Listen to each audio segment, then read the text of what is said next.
One problem I always had with activism was that people didn't practice what they preached.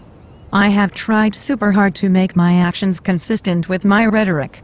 Sadly, it seemed few thought it was important to practice what they preached. I found this odd. I thought if you practiced, that gave you the right to preach. But nowadays, I'm seeing preaching as inherently problematic. The problem is no one likes to be preached at. Generally, people react to preaching by accusing the preacher. They get defensive when attacked by the preacher, and when accused of something, right or wrong, they strike back. They generally don't care or even think to care if the preacher is practicing what he or she preaches. Much of the time, it's a knee-jerk reaction to accuse the preacher.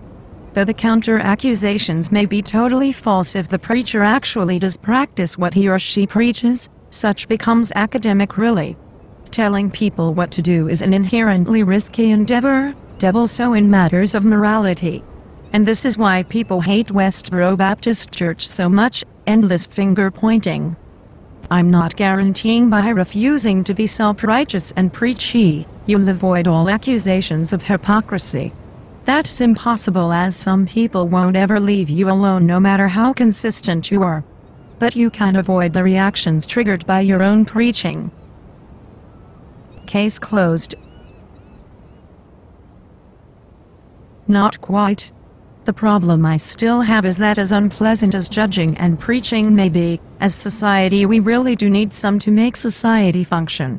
Furthermore, some of the wisest people in history, such as Thomas Jefferson and Martin Luther, judged people and even demonized people. Was it right of them to do so? Were such actions character flaws of otherwise very noble men? I'm still not sure when it is right to judge someone or tell someone what to do in moral matters, but the thing is, I seek to avoid it as much as possible, especially until I can figure out when it's justified.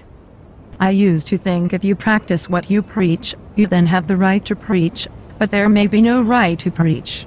Instead, these days, I'm focusing on my own integrity, worrying little if any about the actions of others.